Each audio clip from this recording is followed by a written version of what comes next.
can't hear, then let me know. Can people in the back corner hear? So it's okay. I'll project it, or others will have to as well. So let me start again. I want to thank you for coming. The invitation had some unorthodox features to it, and indeed, my colleague Bronwyn Best pointed out to me that she never organized a conference where there wasn't a formal agenda until a day before it happened. And that, of course, has been a concern for some people, and some people aren't here because of that. But the reason that it happened, and the reason that it is happening, is in fact the agenda that we've got is an informal agenda, is because the way in which I see what's happening here.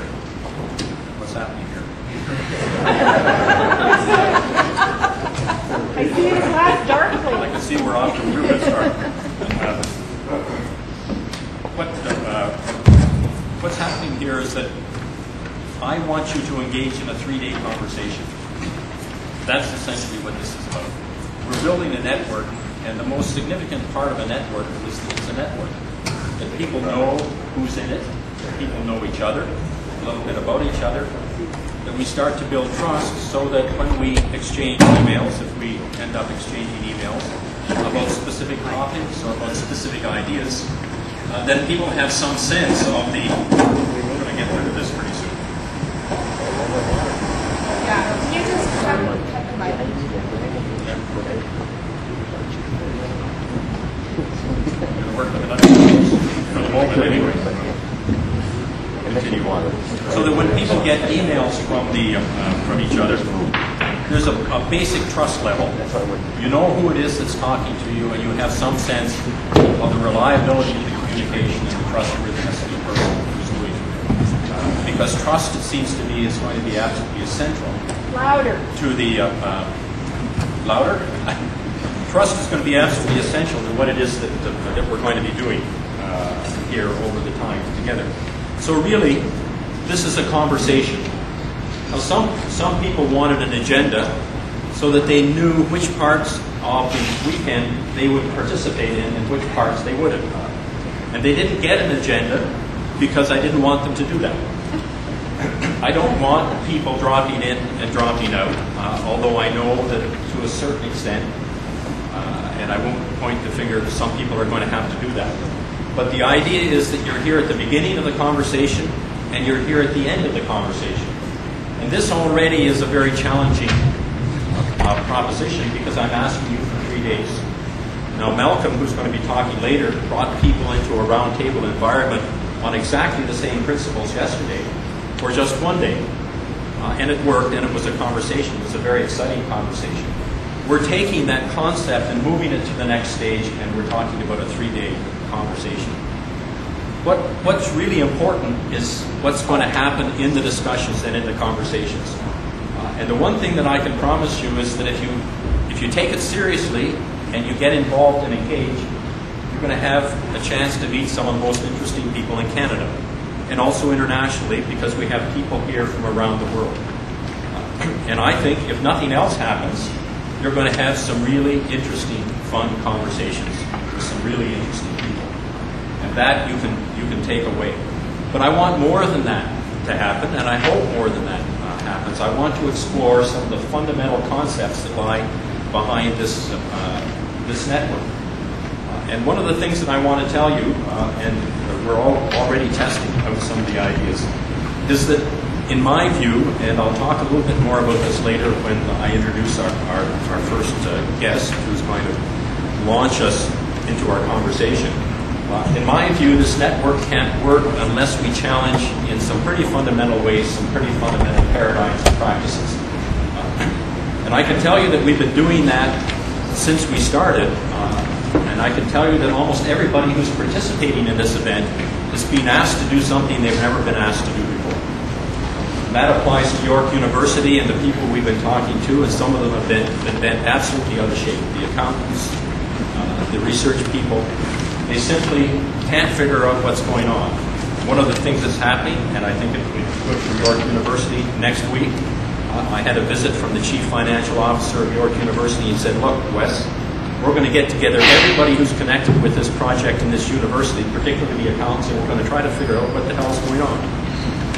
So that'll be a good conversation that we're going to have. But the technology is the same, and clearly we've already run into trouble. We're using technology in some very challenging ways. I've got some extraordinarily talented people working with me. It's all experimental, and how it works, and you'll hear a little bit more about it later, how it works and whether it works, we're going to find out. We're testing. So what's happening over the next 3 days is, for me, an experiment. And that's really important. It's not a model. It's not a demonstration about how we're going to do things. It's not a commentary on what transparency means or how people who want to be transparent should operate. It's an experiment. We're looking at tools, we're trying to understand them. So in a sense, the conversation is going to go on at two levels.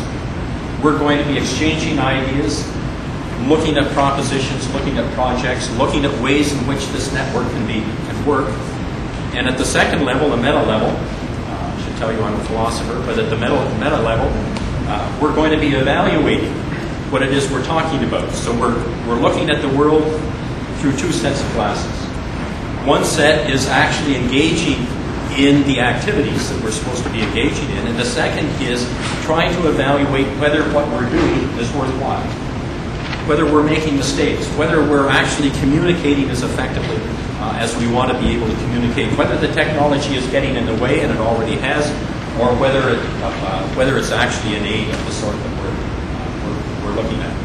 So we're going to be using technology, and I'm going to explain as we go along, and already we've quite obviously run into glitches, because one of the things that we're going to be doing from tomorrow, we can't do it today, and we might not be able to do it tomorrow because can't blame you guys. The York server has broken down. We were going to stream this event. It was going to be web streamed. But the system has broken down, maybe under the demands we made, I don't know. But it's not working. So what we are going to do is to archive these events, and they are going to be on the web. And everybody who's participating has been told. The same is true of the plenary sessions tomorrow. And not only is it going to be on the web, and I suggested you bring your computers, but we're going to be blogging on the web while it's going on. So for each of our sessions, there's a blog page already set up. And each of you can connect to, if you have a wireless system, you can connect to the web, and you can connect to the stream if we ever get it going, or you connect to the blog, which will start tonight, actually, at our first event. We're not doing it at the moment. We're going to start that tonight, and it will go on tomorrow. It will go on Sunday. So we have different things that are happening, and I've told the participants at every stage, and I'll tell you that if at any point we're doing something that makes you feel uncomfortable and that you want to stop, then you tell us and we stop. That's the basic.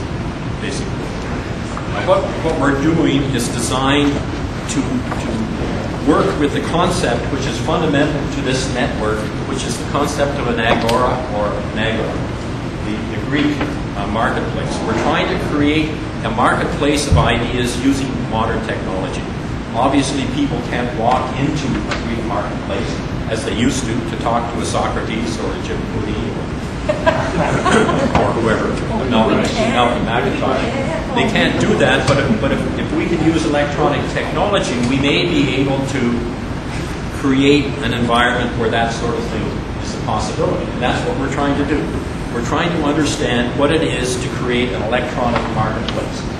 What works and what doesn't work. What stimulates discussion, what just creates dissent.